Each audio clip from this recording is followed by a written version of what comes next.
सं वरुणः सं नो भवतार्यमा सं न इंद्रो बृहस्पतिः सं नो विष्णुरुक्रमः। नमो ब्रह्मणे नमस्ते वायो त्वमेव प्रत्यक्षं ब्रह्मासि त्वमेव प्रत्यक्षं ब्रह्म वदिष्यामि ऋतं वदिष्यामि सत्यं वदिष्यामि तन्मामवतु तद्वक्तारमवतु अवतु मामवतु वक्तारम्। ॐ शान्ति शान्ति शान्ति। श्रुतिस्मृतिपुराणानाम् आलयं करुणालयं नमामि भगवत्पादं शङ्करं लोकशङ्करम्। शङ्करं शङ्कराचार्यं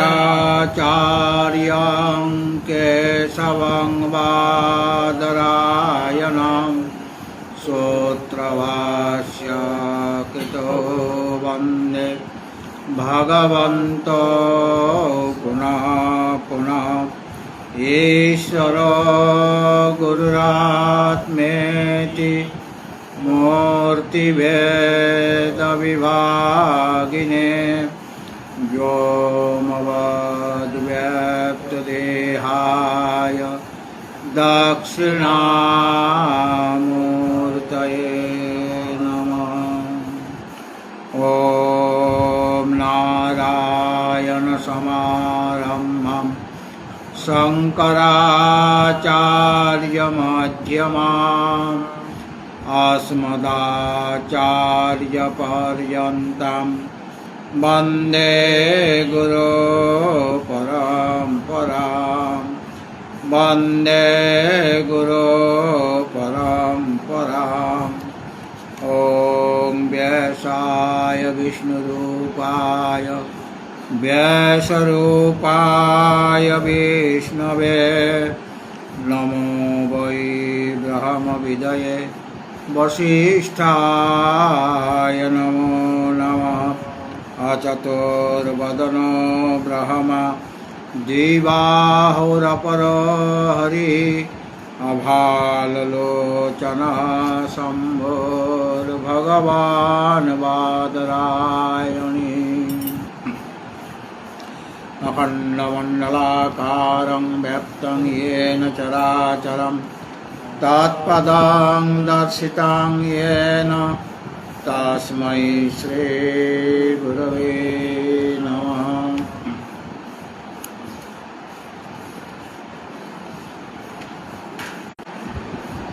আমরা এই পঞ্চদশীর একাদশ অধ্যায় থেকে আরম্ভ করেছি গতকাল থেকে। ব্রহ্মানন্দে যোগানন্দ প্রকরণ। আমরা প্রথমেই গ্রন্থকার যে মঙ্গলাচরণ করেছেন সেই মঙ্গলাচরণ শ্লোকটি পাঠ করছি, যেটি এই গ্রন্থে প্রথমেই আছে। নমঃ শ্রী শঙ্করানন্দ গুরুপাদাম্বুজনমনে সবিলাস মহামোহ গ্রাহ গ্রাসৈক কর্মণে। আমরা এখন এই পঞ্চদশী গ্রন্থের একাদশ অধ্যায়, যেখানে ব্রহ্মানন্দে যোগানন্দ এই অধ্যায়ের নাম। তৃতীয় প্রকরণ এটি, আনন্দ প্রকরণ। এই একাদশ অধ্যায়টির নাম হল ব্রহ্মানন্দে যোগানন্দ প্রকরণ। এই ব্রহ্মানন্দে যোগানন্দ প্রকরণে আমরা গতকাল প্রথম শ্লোকটির আলোচনা করেছিলাম। প্রথম শ্লোকটি আমরা আগে একটু পাঠ করে নেব সকলেই সম্মিলিতভাবে।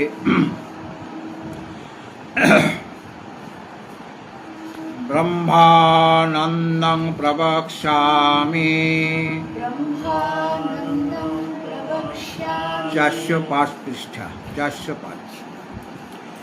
ব্রহ্মানন্দং প্রবক্ষ্যামি জ্ঞাতে তস্মিন্ন শেষতঃ यो হৈকামুষ্মিকানর্থ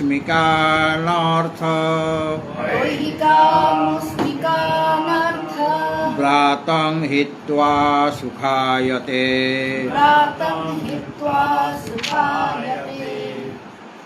দ্বিতীয় নম্বর শ্লোকটা পাঠ করছি। ব্রহ্মবেদ পরমাপ্নোতি শোকং তরতি চাত্মবিদ রসো ব্রহ্মরসং লব্ধ্বা নন্দে ভবতি নান্যথা। ব্রহ্মবেদ পরমাপ্নোতি শোকং তরতি চাত্মবিদ রসো ব্রহ্মরসং লব্ধ্বা নন্দে ভবতি নান্যথা।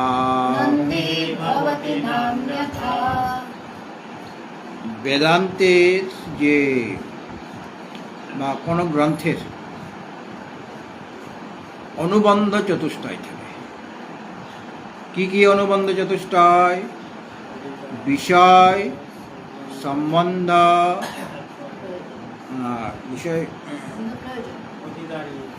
অধিকার, প্রথমে অধিকারী, বিষয়, সম্বন্ধ আর প্রয়োজন। এটা হলো অনুবন্ধ, যেগুলি থাকলে পরে কোনো একজন গ্রন্থে প্রবৃত্ত হবে। অধিকারী, বিষয়, সম্বন্ধ আর প্রয়োজন। প্রথম যে শ্লোকটি আমরা পাঠ করলাম বা গতকাল আলোচনা করা হয়েছিল, সেই শ্লোকে আমরা এরকমভাবে পাঠ করেছি। ব্রহ্মানন্দং পরম সুখদম ব্রহ্মানন্দং প্রবক্ষ্যামি জ্ঞাতে তস্মিন অশেষতঃ হৈকামুষ্মিকানর্থ ব্রাতং হিত্বা সুখায়তে। এটা ছিল মঙ্গলাচরণ শ্লোক। এই শ্লোকের মধ্যেই অনুবন্ধ চতুষ্টয় বলে দেওয়া হয়েছে এই শ্লোকটার মধ্যে। যেহেতু এটা যদিও মঙ্গলাচরণ শ্লোক, কিন্তু এর মধ্যে অনুবন্ধ চতুষ্টয় মানে অধিকারীকে, এর বিষয়টা কি, গ্রন্থের সাথে বিষয়ের সম্পর্কটা কি, আর এই গ্রন্থ পাঠ করলে আমার কি প্রয়োজন সিদ্ধ হবে, আমার লাভ কি হবে। প্রয়োজন না হলে প্রয়োজনম অনুদ্দেশ্য মন্দোপি ন প্রবর্ততে, একটা কথা আছে। প্রয়োজন ছাড়া কোনো মন্দ ব্যক্তি, মূর্খ ব্যক্তিও কোনো কাজে প্রবৃত্ত হয় না। একজন সাধারণ ব্যক্তি, সেও প্রয়োজন দেখে কাজে প্রবৃত্ত হবে। আর যারা বিদ্বান ব্যক্তি, তারা তো বিনা কারণে কোনো কাজ তো করবে না। বিনা কারণে তারা কথাও বলবে না, বিনা কারণে তারা কোনো কাজ করবে না, বিনা কারণে কোনো গ্রন্থ পাঠ করবে না। প্রয়োজন থাকা দরকার। তার প্রয়োজন সিদ্ধ হবে কিনা। প্রয়োজনম অনুদ্দেশ্য মন্দোপি ন প্রবর্ততে। প্রয়োজন ছাড়া একজন মন্দ ব্যক্তিও কোনো কাজে, কোনো বিষয়ে প্রবৃত্ত হয় না। সুতরাং আমি যে প্রবৃত্ত হব, আমার কি লাভ হবে, প্রয়োজনটা আমার কি, সেটা জানা দরকার। এখানে ব্রহ্মানন্দং প্রবক্ষ্যামি প্রথমে বলা হয়েছে প্রথম শ্লোকে। তো ব্রহ্মানন্দই হলো বিষয়, এটা হলো বিষয়। অর্থাৎ ব্রহ্মানন্দ সম্পর্কে আমি বলবো, মানে আলোচনা করব। তো ব্রহ্মানন্দ মানে ব্রহ্ম হলেন আনন্দ স্বরূপ। এখানে প্রবক্ষ্যামি মানে এটা আমি বলবো, এই গ্রন্থে ব্রহ্মানন্দের কথা বলবো। তাহলে এই যে ব্রহ্মানন্দ, সেটাই হলো প্রতিপাদ্য বিষয়। ব্রহ্মানন্দের কথা বলা হবে এবং সেই ব্রহ্মানন্দ কীভাবে লাভ করা যাবে সেই তার কথা বলা হবে, সাধনও বলিতে হবে। শুধু লক্ষ্য বলে দিলেই হয় না, সেই লক্ষ্যে পৌঁছাবার জন্য সাধন প্রয়োজন। মানে কিভাবে আমি যাব সেখানে? আমি যাব মনে করুন উত্তরকাশী, এখান থেকে প্রথমে হরিদ্বার বা ঋষিকেশে যেতে হবে, পত্র জানতে হবে, সাধন এটা, মানে ওই কারে হোক, ট্রেনে হোক বা এয়ারে হোক, আমি যেতে হতো সাধন, মানে লক্ষ্য তো আমার উত্তরকাশী।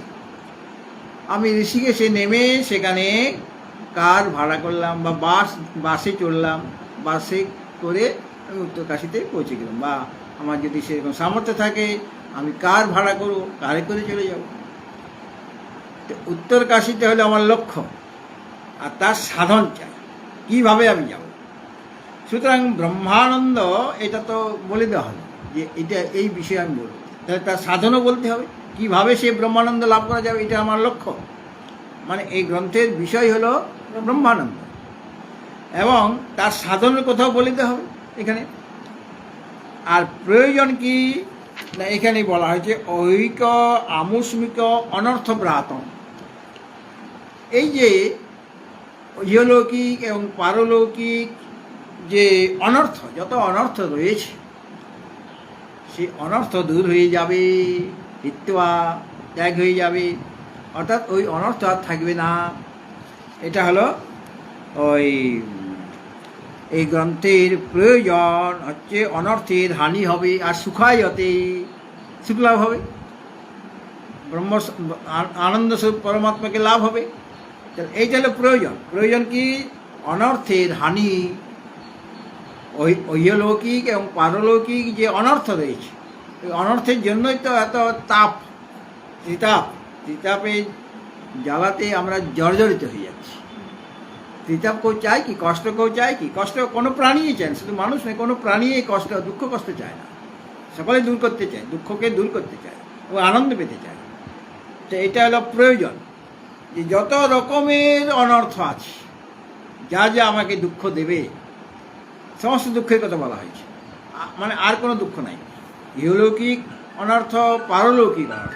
পারলৌকিক বলতে কেবল যে স্বর্গে বুঝাবে তা নয়, সেখানে মনে করুন পাতাল লোকে চলে গেলাম, নরক লোকে চলে গেলাম, সেটা তো অনর্থ। স্বর্গে গেলেও সেটাও অনর্থ বলে দেওয়া হয়েছে কালকে, কারণ সেখানেও দুঃখ আছে। সুখের তুলনায় দুঃখ কম হলেও দুঃখ আছে। সুতরাং যত রকমের দুঃখ থাকতে পারে সংসারে, সেই সমস্ত দুঃখের হানি হয়ে যাবে, দুঃখের আত্যন্তিক নিবৃত্তি, অর্থাৎ আর কোনো সময় দুঃখ ফিরে আসবে না। আমার মনে করি ক্ষুধা পেয়েছে, কষ্ট হচ্ছে, খেলাম, তৃপ্তি লাভ করলাম, কিন্তু আর কোনোদিন ক্ষুধা পাবে নাকি? বিকেলেই আবার ক্ষুধা পেয়ে যাবে, মা মুড়ি আছে, একটু তেলে ভাজা বা ঝুড়ি ভাজা আছে, যাও না খাবো, তাহলে আমার ক্ষুধাটা নিবৃত্তি হয় নাই, কিছুক্ষণের জন্য হলো। অর্থাৎ ক্ষুধাটার আত্যন্তিক নিবৃত্তি আমার হয় না। মানে এমনভাবে দুঃখ দূর করা দরকার যাতে করে আর দুঃখ আমাদের কাছে ফিরে না আসে। এটাকে বলা হচ্ছে দুঃখের আত্যন্তিক নিবৃত্তি, মানে দুঃখ আর ফিরে আসবে না। দুঃখ নাই, মনে করো দুঃখ আসছে না, কিন্তু আমাকে একটা কিছু পেতে হবে, কি? পরমানন্দ প্রাপ্তি। এখানে বলা হলো সুখায়তে। ঐহিক আমুষ্মিক অনর্থ ব্রাতং, এগুলোর হানি হয়ে যাবে, হিত্য মানে ত্যাগ হয়ে যাবে, আর সুখায়তে, আর সুখ লাভ হবে, এটাই হলো প্রয়োজন। আর বিষয় বলে দেওয়া হলো কি না, ব্রহ্মানন্দ। প্রয়োজন দুঃখের আত্যন্তিক নিবৃত্তি, মানে অনর্থের নিবৃত্তি, মানে দুঃখের আত্যন্তিক নিবৃত্তি, আর সুখায়তে মানে পরমানন্দে প্রাপ্তি, এটা হলো প্রয়োজন। এই দুটো জিনিস বলে দেওয়া হলো। এখন রয়ে গেল সম্বন্ধ আর অধিকারীকে আর সম্বন্ধটা কি? সম্বন্ধ হলো গ্রন্থ হলো প্রতিপাদক বা বাচক, আর বিষয় হলো ব্রহ্মানন্দ।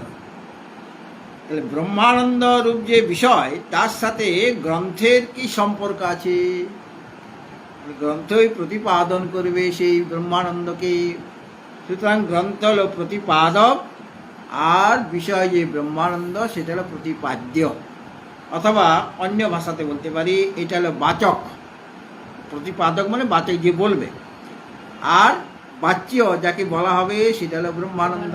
অর্থাৎ প্রতিপাদ্য প্রতিপাদক সম্বন্ধ, অথবা বলতে পারি বাচ্য বাচক সম্বন্ধ। বিষয়ের সাথে গ্রন্থের সম্পর্ক। এখন অধিকারী হচ্ছে যারা সমস্ত অনর্থ থেকে মুক্ত হতে চায়। অনর্থ কেউ চায় না, মানে সমস্ত দুঃখের হাত থেকে মুক্তি পেতে চায়। অনর্থ হাত থেকে মুক্তি পেতে চায় মানে সমস্ত দুঃখের হাত থেকে যারা মুক্তি পেতে চায়। হ্যাঁ হ্যাঁ, ইহলোক মানে যত রকমের অনর্থ রয়েছে। তো যারা অনর্থ থেকে মুক্ত হয়ে পরমানন্দকে লাভ করতে চায় তারা হলো অধিকারী। মানে দুঃখ তো আমার নাই, কিন্তু একটা ঘর আছে, মানে মানে রাত্রিবেলা ঘর আছে। এখন ঘরটা তো অন্ধকার, তাহলে আমাকে কি করতে হবে? লাইট জ্বালাতে হবে। কারেন্ট তো আমার আছে, লাইটটি জ্বালালাম, অন্ধকার দূর হয়ে গেল। তো লাইট, ঘরে অন্ধকার ছিল, অন্ধকারটা লাইট জ্বালাবার ফলে একটা বাল্ব যখন জ্বালিয়ে দিলাম তখন অন্ধকার দূর হয়ে গেল। এতেই কি লাইট জ্বালানোটা সার্থক হয়ে গেল? আমি যে লাইটটি জ্বালালাম, ঘরটা অন্ধকার ছিল, তো লাইটটা মানে বাল্বটা জ্বলে আমি সুইচ অন করেছি, এতে করে আমার সুইচ দেওয়াটা মানে বাল্বটা জ্বালানোটা সার্থক হলো না। আমার কিছু করতে হয়েছে, তাই না? সেখানে পড়াশোনা করলাম বা কোনো কাজ করলাম, তবে তো লাইট জ্বালানোটা সার্থক হবে। তাছাড়া তুমি ঘরে অন্ধকার দূর করে তুমি কী করবে? তোমাকে কিছু একটা কাজ করতে হবে। সেরকম তোমার দুঃখের সমস্ত দুঃখ তো দূর হয়ে গেল, তোমাকে তো একটা কিছু পেতে হবে। সেই কাজটা হচ্ছে পরমানন্দ যে চায়, পরমানন্দ স্বরূপ বা ব্রহ্মানন্দকে যিনি চান, ব্রহ্মানন্দকে। তাহলে দুঃখ সমস্ত অনর্থ থেকে মুক্ত হয়ে যিনি পরমানন্দকে বা ব্রহ্মানন্দকে লাভ করতে চান তিনি হলেন অধিকারী। হ্যাঁ, তিনি হলেন অধিকারী। আর ওখানে একটা জিনিস রয়ে গেল কি, এই অধিকারীটা কে না? মুমুক্ষু পুরুষ, তারাই যেতে চাইবে। অন্যরা কি চায়? সাধারণ ব্যক্তিরা আমার অনেক টাকা পয়সা হোক, ঘর বাড়ি হোক, সন্তানাদি হোক, হ্যাঁ, গাড়ি বাড়ি হোক, এরকম তো চাইবে তারা। কিন্তু একজন মুমুক্ষু ব্যক্তি তিনি কিন্তু এগুলি চাইছেন না, সব কিছু ছেড়ে দিয়ে এসছে। কিন্তু ভাগ্য থাকলে, প্রারব্ধ থাকলে যতই ছাড়ো তুমি, তোমার পেছনে পেছনে ছুটবে সব। হ্যাঁ, টাকা পয়সা ঘর বাড়ি ছেড়ে এসেছি, তো ঘর থেকে টাকা পয়সাও নিয়ে আসিনি, একটা পয়সা নিয়ে আসিনি। তো এখানে আমার প্রারব্ধে রয়েছে, কাজেই সেগুলি সব এসে যাবে। ঘর এসে যাবে, বাড়ি এসে যাবে, টাকা পয়সা এসে যাবে, বিছানাপত্র এসে যাবে, বই টই সব এসে যাবে, কারণ তোমার ভাগ্যে আছে, প্রারব্ধে আছে তোমার। কিন্তু যারা মুমুক্ষু ব্যক্তি, সেগুলি এসে গেলেও যেহেতু ওরা ছাড়বে না তোমাকে, তোমার পেছনে পেছনে যাবে, কেন তোমার প্রারব্ধে ওই ভোগগুলি আছে। কিন্তু তারা ভোগে অনাসক্ত হয়ে থাকবে, এসে যেতে পারে। বড় বড় মহাপুরুষদের জীবনও দেখা গেছে তাদের অনেক কিছু এসে যাচ্ছে, কিন্তু সেখানে তাদের কোনো প্রকার আসক্তি ছিল না। যদি আসক্তি থাকে তাহলে গৃহস্থ আর সাধুর মধ্যে কোনো তফাৎই থাকবে না, যদি আসক্তি থাকে। এক একজন সাধু বাবা মহাপুরুষদের হয়তো অনেকগুলি আশ্রম, কিন্তু অনেক অনেক আশ্রম থাকলেও কোনো আশ্রমের প্রতি তার আসক্তি নাই।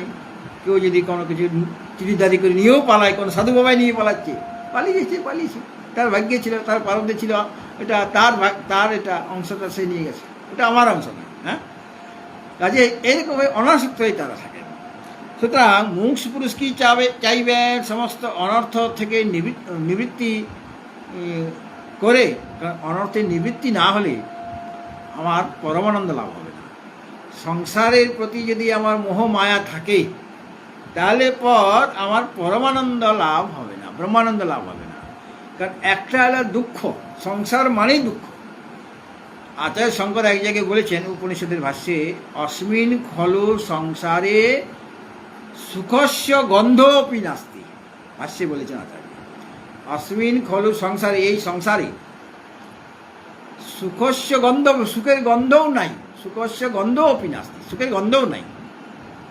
যেটুকু সুখ পাচ্ছি বলে মনে হচ্ছে সেটা পরমানন্দের এই বিষয়ের মধ্যে প্রতিবিম্বিত হচ্ছে, আর সেটাকে আমাদের কাছে আনন্দ লাগছে, সেটা মনে হচ্ছে সেটাই আমার আনন্দ। কিন্তু তস্যৈব এতস্য অন্যানি ভূতানি মাত্রাম উপজীবন্তি। পরমানন্দের যে আনন্দ, সেই আনন্দ একটা অংশ মাত্র আমরা পেয়েই আমরা বিভোর হয়ে যাই, আনন্দে আটখানা হয়ে যায়, কিন্তু একটা বিন্দু মাত্র, মানে সেটা বিষয় থেকে আসছে।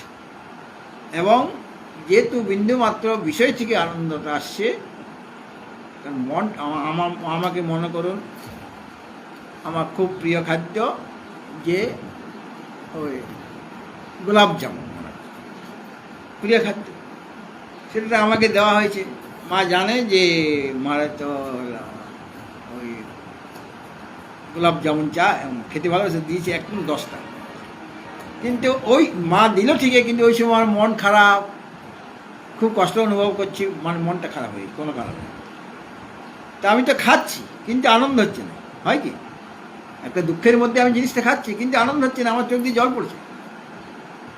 অন্য সময়ে আমার আনন্দ হতো, কিন্তু মনটা আমার এখন খারাপ, মনে সন্তাপ রয়েছে। কাজেই ভালো মন্দ খাওয়া দাওয়া করলেও আমার আনন্দ হচ্ছে, দুঃখ হচ্ছে। বা আমার কোনো প্রিয় ব্যক্তি এসেছে, সে কথা বলছে, কিন্তু তাকে দেখো আমার কোনো আনন্দ হচ্ছে। অন্য সময় আনন্দ হতো, কিন্তু এখন আনন্দ হচ্ছে না। কেন? ওই ঠিকভাবে প্রতিবিম্বটা স্বচ্ছ অন্তঃকরণে পড়ছে না। পরমাত্মার যে আনন্দটা, আনন্দস্বরূপ পরমাত্মার প্রতিবিম্ব মনের মধ্যে পড়তে পারছে না ভালোভাবে, স্পষ্টভাবে পড়তে পারছে না বলেই বিষয় থেকে আমি আনন্দটা পাচ্ছি না। কাজে একমাত্র আনন্দস্বরূপ তিনিই। আর এই সংসারে সুখের গন্ধও নেই, কেবল দুঃখই দুঃখ। শুধু দুঃখটা লোকে সহ্য করতে পারবে না বলে ভগবান কৃপা করে একটু সুখ দিয়ে দিই, যে একটুখানি সুখ অনুভব করি। কেননা কেবল দুঃখ কেউ মানে লাগাতার ভোগ করতে পারবে না, তার পক্ষে বেঁচে থাকাই অসম্ভব। কেননা আমরা বেঁচে আছি আনন্দ খাই। আমরা আনন্দ না থাকলে আমরা বেঁচে থাকতেই পারি না। আমরা যদি সবসময় মন খারাপ হয়ে থাকে, তাহলে তার বাঁচাটা মানে না বাঁচার মতো হয়ে যায়, বা পাগল হয়ে যাবে সে। সুতরাং হ্যাঁ, তো সে তার কিছুই ভালো লাগছে না। সে খেতে দিচ্ছে, খাচ্ছে ঠিকই, কিন্তু কিছুই ভালো লাগছে, কথাবার্তা বলছে, তোমার কথা শুনছে, কিন্তু ভালো লাগছে না কিছু। তার অনর্থ, সমস্ত অনর্থ থেকে মুক্ত হয়ে যারা পরমানন্দকে লাভ করতে চান, তারা হলেন অধিকারী। মানে মুখ সত্য যার আছে, মুক্তির ইচ্ছা যার আছে, মানে মুমুক্ষু পুরুষে হয়ে থাকে যারা, মুমুক্ষু পুরুষে তারাই অনর্থের হাত থেকে মুক্ত হয়ে পরমানন্দকে লাভ করতে চান। মানে মুখ সত্যং চাই, অনুবন্ধ যথেষ্ট হয়ে গেল। তো এ হলো অধিকারী, অর্থাৎ সাধন চতুষ্টয় সম্পন্ন যে পুরুষ, তিনি এই গ্রন্থের অধ্যয়ন করবেন। আর অধ্যয়ন করলে পর সে মুক্ত হয়ে ব্রহ্মানন্দ প্রাপ্ত হবেন, সে অধিকারী পুরুষ। বলে অধিকারীর মধ্যে আবার আছে নিত্যানিত্য বস্তু বিবেক, ইয়া মুক্তার্থ ফলভোগ বিরাগী, ফলভোগ বৈরাগ্যম, সমদমাদি ষট সম্পত্তি এবং মুমুক্ষুত্বম। এইগুলি দরকার অধিকারীর মধ্যে। যিনি অধিকারী পুরুষ, তার মধ্যে এই গুণগুলি থাকা দরকার। হ্যাঁ, এটা হলো না অনুবন্ধ যথেষ্ট অধিকারী সম্বন্ধ বিষয় আর প্রয়োজন। হ্যাঁ না, এই চারটা জিনিস অধিকারীর মধ্যে থাকবে। হ্যাঁ, অধিকারীর মধ্যে 4টা গুণ থাকবে। তো 4টা গুণ সম্পূর্ণরূপে সকলের নাই, নাই তো। তাহলে আমি এই গ্রন্থ অধ্যয়ন করবো কিনা? আমার তো নিত্যান্ত বস্তু বিবেকও নাই, মানে একটুখানি আছে, সামান্য আছে। বা ত্যাগ বুদ্ধিও, পুরো ত্যাগ বুদ্ধিও নাই, বা ওই সম্পত্তিগুলিও নাই, কম কম আছে। মুক্তি লাভ করার ইচ্ছা সেটা প্রবল নয়, সামান্য আছে। তাহলে আমি এই গ্রন্থ অধ্যয়ন করতে পারবো কিনা? বলে তুমিও পারবে। এই গ্রন্থ অধ্যয়ন করতে করতে তোমার মধ্যে ওই সমস্ত গুণগুলি এসে যাবে। হ্যাঁ, এটা আচার্য বলেছেন। এখন আমরা 2 নম্বর শ্লোকের ব্যাখ্যা করব। ব্রহ্মবেদ পরমাপ্নোতি শোকং তরতি চাত্মবেদ, রসো ব্রহ্ম রসং লব্ধ্বা নন্দী ভবতি নান্যথা।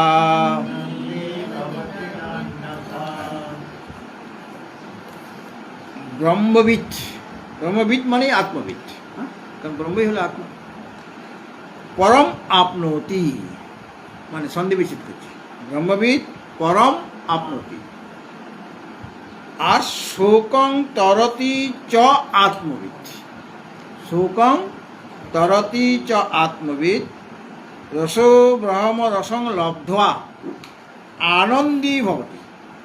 এই যে এখানে আমরা তো রসো ব্রহ্ম রসং লব্ধ্বা এই অবধি পাঠ করেছি, 8টা করেছি যাচ্ছে। তারপরে আমরা বলেছি নন্দী ভবতি নান্যথা, এখানে লব্ধ্বা আনন্দী ভবতি। হ্যাঁ, নন্দী মানে তো কোনো অর্থ হয় না, আনন্দী, কিন্তু ওটা সন্ধি সন্ধি হয়ে ওই লব্ধ্বানন্দী ভবতি, লব্ধ্বানন্দী ভবতি। হ্যাঁ, আটা লব্ধ্বা, লব্ধ্বা মানে লাভ করে, ওটা হলো মানে অসমাপিকা ক্রিয়া। লব্ধ্বা মানে লাভ করিয়া। হ্যাঁ, লব্ধ্বা বটা আসে না, বটা তো লব ধাতু থেকে লব্ধ্বা, লব্ধ্বা মানে লাভ করে। হ্যাঁ, লব্ধ্বা শব্দের অর্থ লব ধাতু, তার ত্বচ প্রত্যয় হয়। হ্যাঁ, হয়ে পর লব্ধ্বা হলো, লব্ধ্বা মানে লব্ধ্বা আকার আছে, ওইদিকে আনন্দীর আকার আছে, দুইটা মিলে আকার সন্ধি হয়ে গেল, তাহলে একটা আকার রয়ে গেল, একটা আকার হয়ে গেল, দুটো আকার মিলে একটা আকার হয়ে গেল। এটা আছে অকহর সবর্ণী দীর্ঘ, ও জানে ব্যাকরণ পড়েছে না, অকহর সবর্ণী দীর্ঘ, এটা ব্যাকরণের সূত্র একটা আছে, ঠিক আছে। লব্ধ্বা যোগ আনন্দী ভবতি, তো ওই লব্ধ্বা আর আনন্দী মিলে লব্ধ্বানন্দী ভবতি হয়ে গেল। এখন আমরা এটার রামকৃষ্ণ টিকা নিয়ে আলোচনা করব।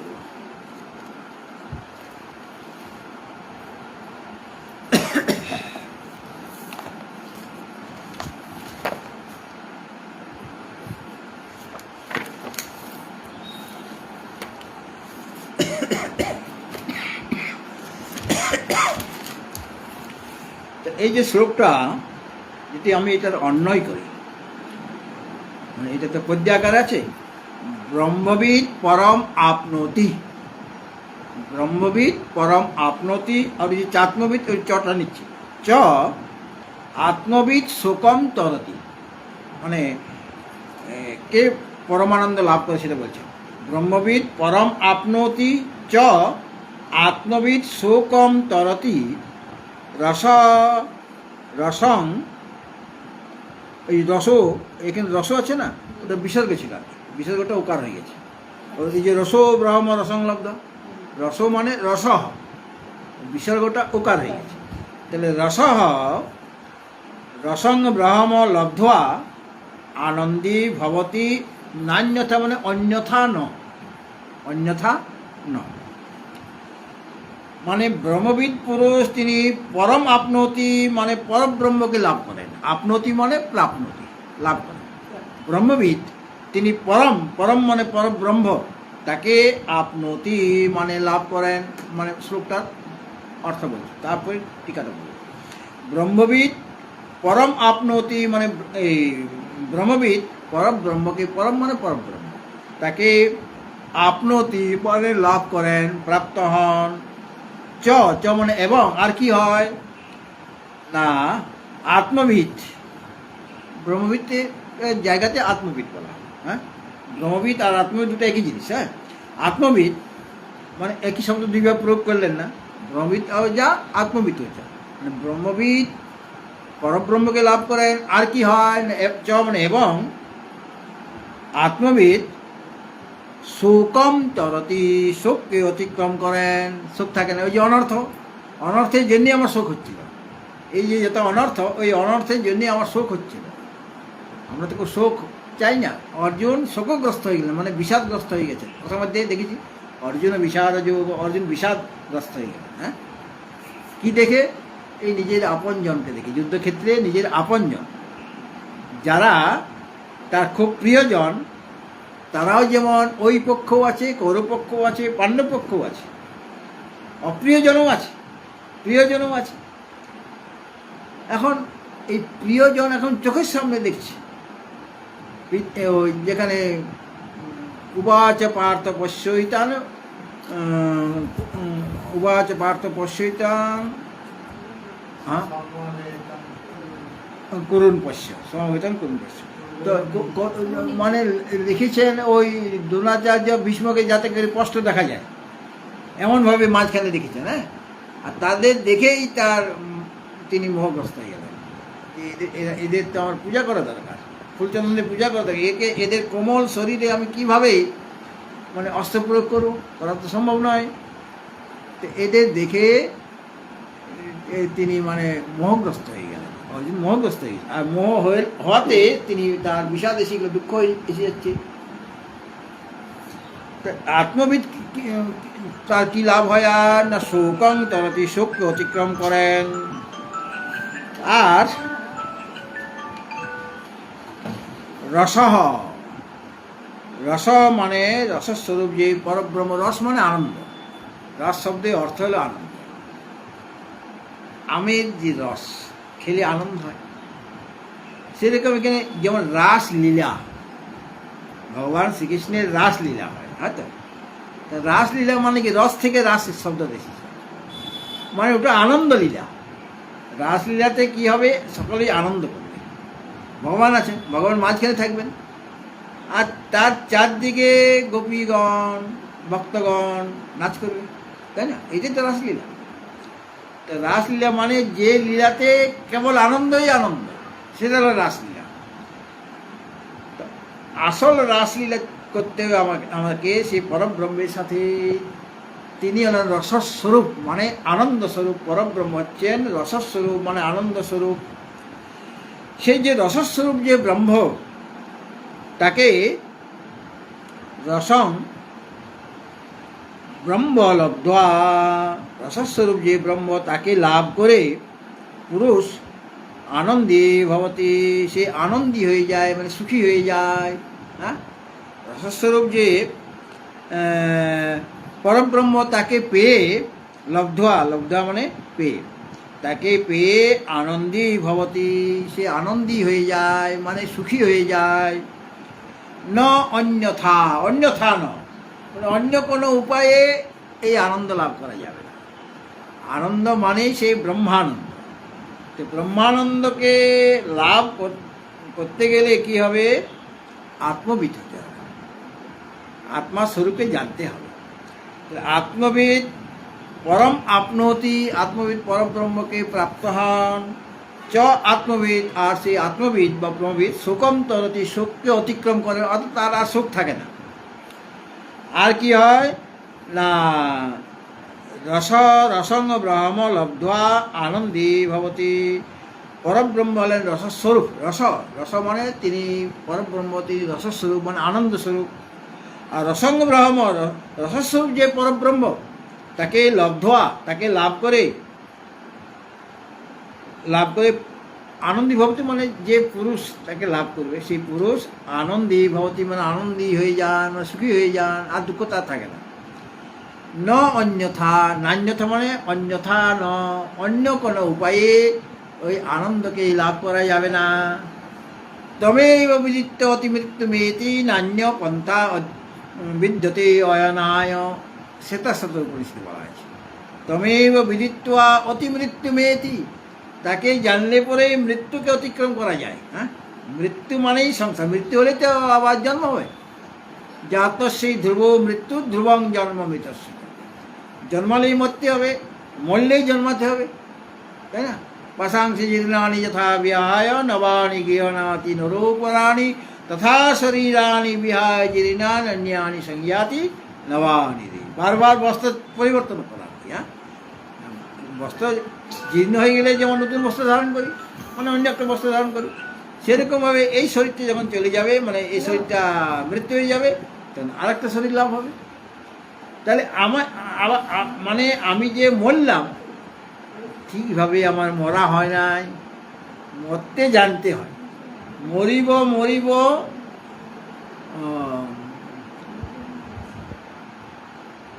কৌশল করিয়া মরিব, এমনি একটা কথা শুনেছিলাম বাচ্চা বাচ্চা, মরিব কৌশল করিয়া মরিব। তো আমরা কোনো বিশেষ একটা সম্প্রদায়কে দেখাবার জন্য এরকম বলতে পারি। আসলে দেখা গেল এটা তো উপনিষদের কথা, মরিব মরিব কৌশল করিয়া মরিব। আমরা মরছি, কতবার মরেছি, এর আগে মরেছি তো অনেকবার।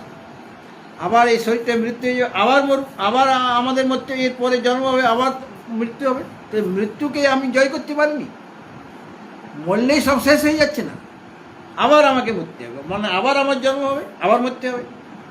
তাহলে মৃত্যুকে আমরা অতিক্রম করতে পারছি না। মরলেই বাঁচি, এই আরেকটা শব্দ আছে বাংলায় প্রবাদকে, যে মরলেই বাঁচি। তো মরলেই, দেখুন আমি বলছি মরলেই বাঁচি, মরলে আবার বাঁচবে তুমি, সে তো বলছি আমি মরলেই বাঁচি। তো মরলে তারপর আবার তো বেঁচে যাবে তুমি, মানে আবার তোমার জন্ম হবে, তাই না? কিন্তু এমনভাবে মরতে হবে, মরার কৌশল জানতে হবে।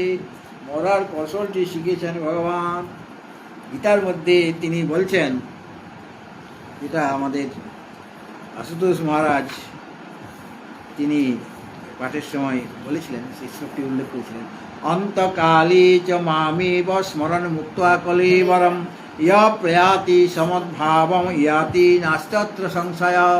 অন্তকালে মানে মৃত্যুকালে, মামেব স্মরণ, আমাকে স্মরণ করতে করতে, মুক্তা কলেবরম, কলেবর মানে শরীর, শরীরকে ত্যাগ, যিনি ত্যাগ করেন মানে ঈশ্বরের চিন্তা করতে। এইভাবে ইয় প্রয়াতি, যে চলে যায় সংসার থেকে, সমদ্ভাব ইয়াতি, তিনি আমার ভাব, আমার স্বরূপ লাভ করেন। নাস্তি অত্র সংশয়, এই বিষয়ে কোনো সংশয় নাই। সুতরাং ওটা হলো মরার কৌশল, মানে মৃত্যুকালে যেন তার স্মরণ করতে পারে, তার চিন্তন করতে পারে। বলে ঠিক আছে, মৃত্যুকালে আমরা চিন্তন করে নেব, এখন তো মৃত্যু হচ্ছে না, এখন তো খাও দাও পিও ভোগ করো। বলে এখন থেকে অভ্যাস না করলে মৃত্যুকালে তোমার স্মরণ হবে না। এই জন্য সতত আমাদের, যাতে করে আমাদের বেদান্তের স্মরণটা কী হবে, বেদান্তের চিন্তন, পরমাত্মা চিন্তন, হ্যাঁ, পরমাত্মা চিন্তন করতে করতে যে যাবে। যারা সেরকম অধিকারী নয়, তারা তার নিজের ইষ্টদেবের স্মরণ করতে করতে যাবে, গুরু স্মরণ করতে করতে যাবে, গুরু গুরু বলবেন, বা শিব শিব বলে, বা তার যে ইষ্টমন্ত্র সেটা উচ্চারণ করতে করতে চলে যাবে না। তো সকলেই তো এইভাবে পরমাত্মা চিন্তন তো করতে পারবে না। যারা সারা জীবন পরমাত্মা চিন্তন করেছেন, তারা তাদের এই মৃত্যুকালে ওটা চিন্তনটা আসবে। যেমন পিতামহ ভীষ্ম, সে সরস্বতীর পতিত হয়ে আছেন, কিন্তু উত্তরায়ণের জন্য অপেক্ষা করছেন। উত্তরায়ণের জন্য অপেক্ষাটা বাহানা মাত্র। উত্তরায়ণে মরুক আর দক্ষিণায়নে মরুক, অভিমানী দেবতা সবসময় থাকে। কাজেই সে ইচ্ছা করলে শরীর ত্যাগ করতে পারে, সে উত্তরায়ণ গতি তার হয়ে যাবে। কিন্তু তার শেষ একটা ইচ্ছা আছে, যে ভগবান শ্রীকৃষ্ণ তার ইষ্ট, সে শ্রীকৃষ্ণকে দর্শন করতে করতে, তার চিন্তন করতে করতে আমি শরীর ছাড়ব, ওরে তার ইচ্ছে। উত্তরায়ণ মানে কি, উত্তরায়ণ জন্য অপেক্ষা করছে মানে কি, উত্তরায়ণ যেমন দিন, একটা দিন, দিনের একটা অভিমানী দেবতা আছে। আমাদের কর্ণের অভিমানী দেবতা আছে, চক্ষুর অভিমানী দেবতা হলেন সূর্য, মনের অভিমানী দেবতা হলেন চন্দ্রমা, সব অভিমানী দেবতা আছে। কান তো জ্বর সে শুনছে কি করে, একজন দেবতা আছে। তাহলে পর দিনের অভিমানী দেবতা আছে, রাত্রির অভিমানী দেবতা আছে, এবং রাত্রির অভিমানী দেবতা দিনের বেলাতেও থাকে। দিনের বেলা তো মানে তার দেবতা তো, তার দিন থাকবে না। দিবস অভিমানী দেবতা রাত্রিতেও থাকে, কিন্তু রাত্রির অভিমানী দেবতা আলাদা। তাহলে আমার মনে করুন দিনের বেলায় মরতে হবে, হ্যাঁ, তাই না? আবার উত্তরায়ণ গতি যখন, তখন মরলে তবে গিয়ে উত্তরায়ণ গতি, কিন্তু তার উত্তরায়ণ অভিমানী দেবতা সে দক্ষিণায়নের সময় থাকবে, আবার দক্ষিণায়ন অভিমানী দেবতা উত্তরায়ণের সময় থাকবে। সেই দেবতা তো থাকবেন সবসময়, তারা তো চলে যাবে না। সুতরাং তিনি আসলে অপেক্ষা করছেন ভগবান শ্রীকৃষ্ণ। আর ভগবান শ্রীকৃষ্ণ এসে গেলেন, কারণ ওই ভক্ত ডাকছে তাকে, হ্যাঁ, মানে কুরুক্ষেত্রে ওখানেই তার মানে সহজে পতিত হয়ে এখানে আছেন, তাকে সেরকম রক্ষণাবেক্ষণ করা আছে, মানে সুরক্ষিত হয়ে আছেন। তাছাড়া তার শিয়াল কুকুরে এসে কামড়াকামড়ি করবে, সেটা ছাড়াতে পারবে না, মানে তাদের তাড়াতে পারবে না। আর সেইভাবে সুরক্ষিত, গার্ড ফার্ড সব আছে। আর ওদিকে পাণ্ডব তো জয়লাভ করেছে, তার রাজ্য পেয়ে গেছে, কিন্তু মনে অশান্তি, তৃপ্তি নাই, সবসময় কষ্ট, দুঃখ, কষ্ট, সন্তাপ। এত লোক মারা গেছে, তাদের রাজ্য পেয়ে সুখ হচ্ছে না, যেটা অর্জুন বলেছে প্রথমধ্যে, সেই অবস্থাই হয়েছে। এখন অনেকেই আসছে তাকে, তাদের সান্ত্বনা দেওয়ার জন্য। মুনি ঋষিরাও আসছেন, সান্ত্বনা আর হচ্ছে না, তৃপ্তি আর হচ্ছে না। ভগবান শ্রীকৃষ্ণ স্বয়ং উপদেশ দিলেন, তাতেও সান্ত্বনা তারা লাভ করতে পারলেন না। তখন ভগবান বললেন, ঠিক আছে, চলো, এখনও জ্ঞান সূর্যের অস্তমিত হন না, আমরা যাই সেই পিতামহ ভীষ্মের কাছে। তিনি জ্ঞান সূর্য, জ্ঞান মানে জ্ঞানস্বরূপ, তিনি জ্ঞান সূর্য, সে এখন অস্তমিত হয় না। আমরা চলো সেখানে যাই, সেখানে গিয়ে তোমরা প্রশ্ন করবে আর বলবে সন্তাপ কীভাবে দূর, তিনি সান্ত্বনা বাক্য দেবেন, তাতে তোমাদের কাজ। তো যাচ্ছেন ভগবান, পীতাম্বর হয়ে যাচ্ছেন, পীতাম্বর পরিধান করে আছেন। পাণ্ডবরা যাচ্ছেন, মুনি ঋষিগণ তারাও যাচ্ছে, কেন পিতাম্বর ভীষ্ম সকলেই শ্রদ্ধা করেন। আর উনি কেবল অপেক্ষা করছেন কখন আসবেন, কখন আসবেন, মানে মনে মনে ডাকছে তাকে পিতাম্বর ভীষ্মগণ থেকে। কোনো লাউড স্পিকার লাগিয়ে ডাকছে না, কিন্তু মনে মনে ডাকছে। আর ধীরে ধীরে আসছেন তিনি, সকলকে নিয়ে, মানে একা আসছেন, সকলকে নিয়ে আসছেন, মানে ভক্ত সব সকলকে নিয়ে আসছেন। পাণ্ডবরা যাচ্ছে, মুনি ঋষিগণ আসছে। আর উনি তো আর উঠে বসতে পারছেন না, সেটা শয্যায়। সে দূর থেকে ওখানে শুয়ে শুয়ে দেখতে পাচ্ছে কি একটা যেন হলুদ রং দেখা যাচ্ছে। ধীরে ধীরে সেটা বড় হচ্ছে, বড় হতে হতে দেখা গেল একজন পুরুষ। তারপর আরও কাছে আসতে বোঝা গেল উনি ভগবান শ্রীকৃষ্ণ। হ্যাঁ, ইনি আমার কাছে আসছে কেন? আমি তো তাকে ডাকছি ঠিকই, কিন্তু কী করে বুঝলো সে আসে? এটা তার লীলা, ভগবানের লীলা। পিতা বুঝছেন, মনে করছেন যে তোমার লীলা কত কত দেখবো, আর অনেক লীলা তোমার দেখেছি। তুমি তো যুদ্ধে অস্ত্র ধারণ করবে না বলেছিলে, অথচ অস্ত্র ধারণ করলে তুমি। কারণ আমি প্রতিজ্ঞা করলাম তোমাকে অস্ত্র ধারণ করাবো যুদ্ধে, আর তুমি আমার প্রতিজ্ঞাকে রক্ষা করার জন্য তুমি নিজের প্রতিজ্ঞাকে ভঙ্গ করলে। নিজের প্রতিজ্ঞা কী ছিল? যুদ্ধে অস্ত্র ধারণ করবো না। ভীষ্মের প্রতিজ্ঞা ছিল তোমাকে যুদ্ধে অস্ত্র ধারণ করিয়ে ছাড়বো, তো অস্ত্র ধারণ করেছিলেন। অর্জুনের রথের চাকা খুলে নিয়ে চলে গেল, অর্জুনের রথের চাকা খুলে নিয়ে এটা ভীষ্মকে বধ করার জন্য ছুটে যাচ্ছে। এটা ভক্তের ভীষ্মের প্রতিজ্ঞা, তোমাকে যুদ্ধে অস্ত্র ধারণ করাবো। আর ভগবান আগে প্রতিজ্ঞা করেছিলেন, মানে যুদ্ধে অস্ত্র ধারণ করবো না। এটা শুনে ভীষ্ম প্রতিজ্ঞা করলেন তোমাকে অস্ত্র ধারণ করাবো। ভক্তর জেদ, তোমাকে অস্ত্র ধারণ করাবো। অর্জুন যখন ভীষ্মের সাথে যুদ্ধের জন্য প্রস্তুত হয়েছে, অর্জুন বলছে আমি যুদ্ধ করবো না। ও তো আমার দাদুর সাথে আমি কী করে যুদ্ধ করবো? দাদু আমাকে মারলে কোনো ক্ষতি নেই, দাদুকে তো আমি মারতে পারবো না। ভগবান অনেক কিছু বোঝাচ্ছেন, সে কিছুতেই বুঝবে না। তখন ভগবান লাফদিন রথ থেকে নেমে গেছে, নেমে অর্জুনের রথের জায়গায় খুলে নিয়ে ছুটে যাচ্ছে, তাকে মারবে। মানে সুদর্শন চক্র হয়ে কথা হাতে নিয়ে যাচ্ছে ছুটে, পিতামহ ভীষ্মকে মারবে সে নিজেই। আর পিতামহ ভীষ্ম সমস্ত অস্ত্র ফেলে দিল। ভগবান আসছে তাকে মারার জন্য, রাখে হরিতে মারে কে, মারে হরিতে রাখে কে। এখন হরি আসছে আমাকে মারতে, তাহলে এখন সারেন্ডার, গীতাঞ্জলি তাকে প্রণাম করছে। আর অর্জুন দেখছি এটা কী হলো, সে তাড়াতাড়ি ছুটে আসলো, মানে রথ থেকে নেমে পড়লো, সে লাফ দিয়ে নেমেছে, নেমে ভগবানের পা ধরেছে।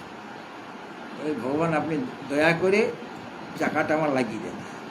আপনি চাকাটা খুলেছেন তো, চাকাটা আপনি রথের মধ্যে লাগিয়ে দেন, আমি যুদ্ধ করবো। তখন তুমি যুদ্ধ করবে তো? তাহলে লাগাচ্ছি। তো অস্ত্র ধারণ তো করালো, এটা তার লীলা ভগবানের। তো অনেক লীলা তোমার দেখেছি। দুর্যোধনের সভায়, কৌরব সভাতে যখন পাণ্ডবদের দূত হয়ে এসেছিলেন সন্ধি প্রস্তাব করতে, তখন তো কোনো সন্ধি কিছুই মানেনি দুর্যোধন। শেষে যখন তাকে নানারকমভাবে গালাগালি দিতে আরম্ভ করলো ভগবান কৃষ্ণ, নিন্দা করতে আরম্ভ করলেন, তখন বলে একে বন্ধন করো। আর বন্ধন কী করে? তখন সে বিশ্বরূপ দেখিয়ে দিল, বন্ধন করার ক্ষমতা তার নেই। তখন পিতামহ ভীষ্ম দেখলেন যে এটা তার মায়া বা বিশ্বরূপ তার ভগবানের। আর দুর্যোধন কী বলছে যে এটা ম্যাজিশিয়ান, নাকি জাদুকর। ওইরকম জাদু আমরাও জানি। দুর্যোধন অনেক জাদু, মানে যৌগিক প্রক্রিয়া তিনি জানতেন। সেই একটা হ্রদের মধ্যে যখন তিনি একা পড়ে গিয়েছিলেন, একটা হ্রদের মধ্যে লুকিয়েছিলেন, সে তো সমাধিস্থ, মানে ওখানে সে বায়ুকে সেরকমভাবে নিরোধ করিতে ছিল, জলের মধ্যে ছিলেন। সেও জানে, বলে ও তো আমিও জানি, ও তুমি কি শেখাচ্ছ। তো ভগবানের লীলা সে বুঝতে পারে, ভগবানের স্বরূপ সে দুর্যোধন বুঝতে পারে। তো আমাদের আর ভীষ্ম যখন কাছে আসলো আর ওদের সান্ত্বনাও দিলেন, উপদেশ দিলেন, আরও অনেক উপদেশ ওই শুয়ে শুয়ে দিয়েছেন। তারপরে বলতে আমি আর কথা বলতে পারছি না, আমার শরীরে আর এক ফোঁটা রক্ত না, সব রক্ত ঝরে গেছে। এখন তুমি আমার সামনে, আমি তো মাথাটা এদিক সেদিক নাড়াচড়া করতে পারছি না, আমার সেই ক্ষমতাও নাই। তুমি আমার সামনে এমনভাবে দাঁড়াও যাতে করে আমি তোমার পূর্ণ অঙ্গ দেখতে পাই, নখ থেকে মাথা অবধি, চুল অবধি দেখতে পাই। সে দাঁড়ালেন, কারণ তিনি তো মাথা নাড়াচাড়া করতে, মানে মাথা নাড়াচাড়া করতে পারছেন না। তাহলে তাকে দেখে তাকে দর্শন করছেন, আর তার চিন্তন করতে করতে তিনি তার শরীর ত্যাগ করলেন। তার তো ইচ্ছা মৃত্যু ছিল, তার পিতা শান্তনু তাকে ইচ্ছা মৃত্যু দিয়েছিলেন। তো এইভাবে ভগবানের লীলা। সুতরাং যারা মানে সগুণ সাকারের উপাসনা করেন, সারা জীবন করে এসছেন, তাদের ওই সগুণ সাকারের কথাই মনে আসবে, মানে অভ্যাস যাদের আছে তাদের মনে আসবে, তারা ওই শেষ মুহূর্তে মৃত্যুকালে তারা তার চিন্তন করবে। আর যারা সারা জীবন সর্বমন নির্দেশন করেছেন পরমাত্মা, তাদের মৃত্যুকালে কি চিন্তন আসবে? এই আশ্রমে চিন্তা আসবে না, এই এতগুলি আমার আশ্রমে কোনো চিন্তা আসবে না, সে কেবল আত্মচিন্তন করবেন। আত্মচিন্তন করতে করতে শরীর ত্যাগ করবেন, এই হলো মরার কৌশল। একজন ঈশ্বরের চিন্তন করতে করতে চলে যাচ্ছেন, বা গুরু চিন্তন করতে করতে, আরেকজন পরমাত্মা চিন্তন করতে করতে শরীর ত্যাগ করে যাচ্ছেন। এইভাবে শরীর ত্যাগ করলে প্রয়াতি সমদ ভাবং, আমার ভাবকে লাভ করেন, জাতি মদ ভাবম। আর এই বিষয়ে কোনো সংশয় নেই, এ কথাটা গীতাতেও বলা হয়েছে, আর আমাদের এটা অন্তকালে চ মামেব স্মরণ মুক্তা কলেবরম য প্রয়াতি সমদ ভাবম জাতি, মদ ভাবম জাতি, মানে আমার ভাব মানে স্বরূপ, আমার স্বরূপতা প্রাপ্ত হয়, এই বিষয়ে কোনো সংশয় নেই। আরও একটি শ্লোক আছে অষ্টমধ্যে, যারা পরমাত্মা চিন্তন করে তারা তো ওঙ্কারের উপাসনা করছে, এবং তাদের ইষ্ট মন্ত্র যাজ্ঞ মন্ত্র, ওম ইত্যেকাক্ষরং ব্রহ্ম ব্যাহরমা মনুস্মরণ ইয় প্রয়াতি তেজন্দেয়ং সয়াতি পরমাঙ্গতি। এটা সাধু সন্ন্যাসীদের জন্য, গৃহস্থের জন্য নয়, গৃহস্থরা ইষ্ট চিন্তন করে। তো ওম ইতি একাক্ষর, যে পরমাত্মা একটাই অক্ষর আছে ওম, সেটাকে উচ্চারণ করতে করতে এবং স্মরণ করতে করতে যিনি শরীর ত্যাগ করে চলে যাবেন, তার পরমাগতি লাভ হবে। এটা হলো মরার কৌশল শিখিয়েছেন এইভাবে। অষ্টমধ্যে ভগবান যেমন গীতাতে বেঁচে থাকার কৌশল শিখিয়েছেন, কর্ম করার কৌশল শিখিয়েছেন, জ্ঞান লাভ করার কৌশল শিখিয়েছেন, সেরকম মরার কৌশলটা তো শিখতে হবে। তো শ্বেতাশ্বতর উপনিষদে আছে, তমেব বিদিত্য অতিমৃত্যু মেয়েতি, মৃত্যুকে অতিক্রম করা। কখন যাবে, মানে আর কোনোদিন মৃত্যু হবে না, এটাই শেষ মৃত্যু, এটাই শেষ মৃত্যু। শেষ মৃত্যু মানে আর আমাকে জন্মাতে হবে না। আর শেষ মৃত্যু কখন হবে? যখন আমার তো তিনটা শরীর, স্থূল শরীর, সূক্ষ্ম শরীর আর কারণ শরীর। এর আগে তো কেবল স্থূল শরীরটা মরছিল, বাকিটা সূক্ষ্ম শরীর, কারণ শরীর থেকে যাচ্ছে কি না, বীজ থেকে গেল। গাছটা তো আমি একদম মাটি থেকে কেটে দিয়েছি, কিন্তু শিকড় তো রয়েছে। এই শিকড় থেকে আবার অঙ্কুর উৎপন্ন হয় নাকি, আবার পল্লব উৎপন্ন হয়, ডালপালা হয়ে যায়। তো শিকড় শুদ্ধ আমাকে মূল উৎপাদন করতে হবে, অর্থাৎ স্থূল শরীরেও যাবে, সূক্ষ্ম শরীর যেটা 17টা অবয়ব, যে সূক্ষ্ম শরীর সেটাও নষ্ট করতে হবে, আর কারণ শরীর যে অজ্ঞান সেটাকে দূর করতে, তবে গিয়ে তুমি মুক্ত হবে। তিনটা শরীর থেকে আত্মা ভিন্ন।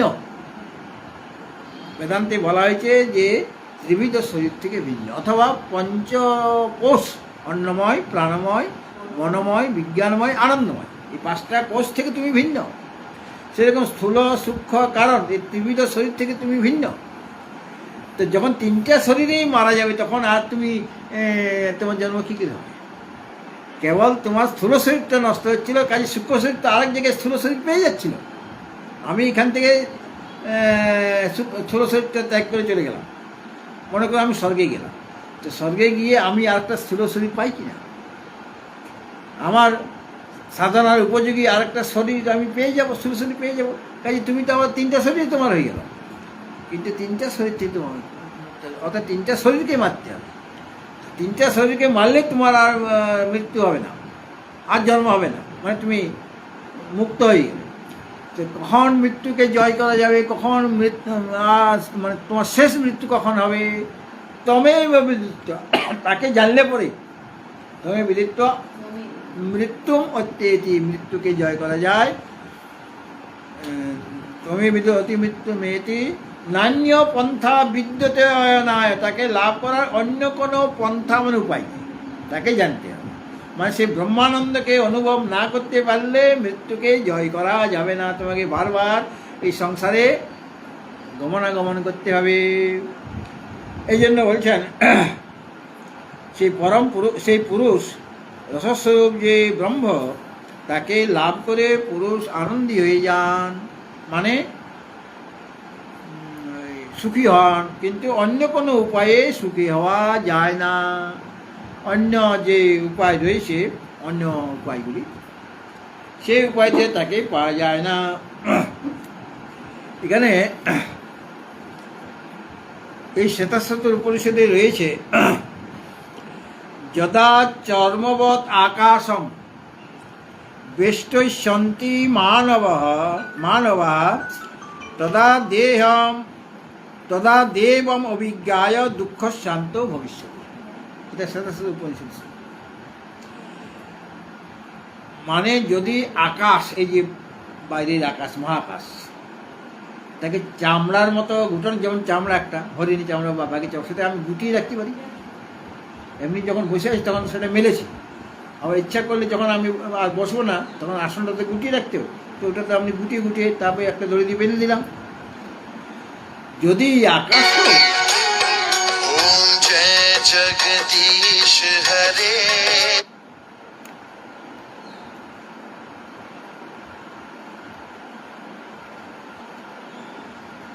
যদি এই যে আকাশকেও চামড়ার মতো কেউ বেষ্টন করতে পারে, মানে গোল বাকিয়ে দড়ি দিয়ে বেঁধে দিল, এটা তো অসম্ভব ব্যাপার।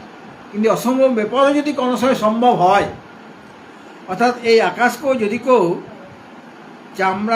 চামড়ার মতো গুটিয়ে ফেলতে পারে, এই কাজটা সম্ভব হলেও তাহলে পরেও সেই যে দেবম মানে পরমাত্মাকে না জেনে ওই অসাধ্য কাজটাও তুমি হয়তো সাধন করে ফেললে, যেটা সম্ভব নয় সেটা মনে করো তুমি, মানে ওটা কোনোভাবেই হয় না। তবুও আমি কল্পনা করে নিচ্ছি যে একজন চামড়ার মতো আকাশকে গুটি ফেলেছে। ওই কাজ, ওই অসম্ভব কাজটা করতে পারলেও দেবম অভিজ্ঞায়, পরমাত্মাকে না জেনে দুঃখ শান্ত ভবিষ্যতি তদা দেবম অভিজ্ঞায়, সেই পরমাত্মাকে না জেনে, না জানলে পর দুঃখের অন্ত হবে না, দুঃখকে সমাপ্ত করতে পারবে, কারণ দুঃখ তোমার থেকে যাবে। অর্থাৎ সেই পরমাত্মাকে, দেব মানে এখানে পরমাত্মাকে না জেনেও দুঃখ সমুদায়ের অন্ত হতে পারে। যদি মানুষ আকাশকে চামড়ার মতো বেষ্টন করে নেয়, মানে লোপের নেয়, তবুও দেব মানে পরমাত্মাকে না জেনে দুঃখের সমুদায়ের অন্ত হবে না, শেষ করা যাবে না, অন্ত হো সকতা হয়।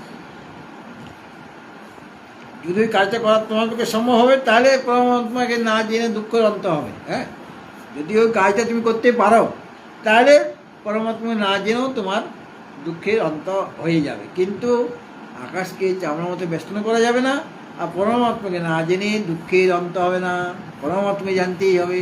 অর্থাৎ দুঃখকে দূর করতে গেলে আমার কি চাই? পরমাত্মার জ্ঞান চাই। দেখো ব্রহ্মবিদ, এখন রামকৃষ্ণ টিকা বলছে, হ্যাঁ, ব্রহ্মবিদ মানে ব্রহ্মকে যিনি জানেন তাকে তো ব্রহ্মবিদ বলা হয়। তিনি হলেন ব্রহ্মবিদ। ব্রহ্মবিদ মানে ব্রহ্মকে যিনি জানেন তিনি ব্রহ্মবিদ। মূল শ্লোকে আছে ব্রহ্মবিদ পরম আপনোতি সুখং তরতি চ আত্মবিদ রস ব্রহ্ম রসং লব্ধ্বা আনন্দী ভবতি ন অন্যথা। তো ব্রহ্মবিদ মানে যিনি ব্রহ্মকে জানেন, তিনি ব্রহ্মবিদ। তিনি তার কি লাভ হয় না পরম আপনতি, অর্থাৎ উৎকৃষ্ট। পরম মানে উৎকৃষ্ট, পরম শব্দের অর্থ হল উৎকৃষ্ট। উৎকৃষ্টকে সর্বাপেক্ষা উৎকৃষ্টকে পরমাত্মা, আর তার তুলনায় সবাই নিকৃষ্ট।